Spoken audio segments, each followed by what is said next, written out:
Webby in lane 5. Card and Nagulick from Masqua in 6. Burloaks, Browning, and Messenger in 7. Gergullis and Kendall from Calgary in 8. And rounding out the field from Lac Beauport, Auclair and Dallaire, I should say. Yeah, Stan, and the record actually is set by a Trois Rivières crew of Jessica Leduc and Marie-Justine Lord. Trois Rivières really strong in the doubles kayak sector, as we've seen a couple times so far today. Their record is 39 seconds, .852. That was set in 2013. So, again, we've been saying with this tailwind, records can be broken today. It will really help the athletes just get that extra little bit they need to push themselves across the finish line and to really come out with not only national medals, but a record as well in especially a 200-meter race where every millisecond counts.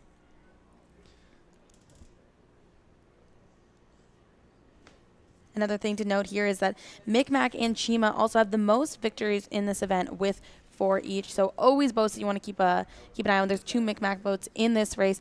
No Chima actually representing it, which is a little peculiar, especially with the 4 victories in it so far. Trois Rivières, Chima, and Wascana also all have 3 as well. So Trois Rivières, again, as I said, a powerhouse, absolute powerhouse when it comes to the doubles K2 area. Seen a lot of success from the Micmac crew of Lilio Sendi and Webby individually so far at these championships, and they've hopped in a number of crew boats and had some success there. A big reason why the Micmac Club is leading the women's U16 Burgee, so a couple of extremely young athletes in that Micmac boat looking to pick up some points for their club in the overall classification. Yeah, Micmac still somewhat in the running. They're still in the top 10 when it comes to Burgees. They've just passed the 200-point mark at 209. Just creeping up slowly on Sonobe, Point Claire, Chima, and Trois Rivières, all within reach and passing reach today after we've seen Micmac on the podium a few times.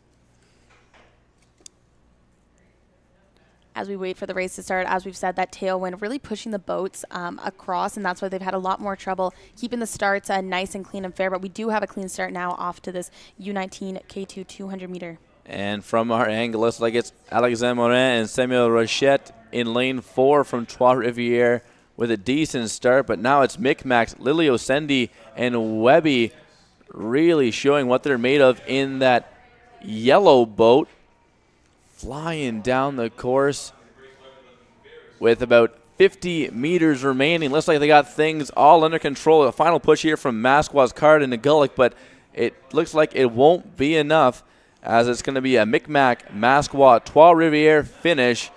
That hot start by Trois Rivières, just too much as they couldn't hang on. And in the end, both Micmac and Masqua pounced to take advantage. An absolutely incredible race by Lilio Sendi and Webby.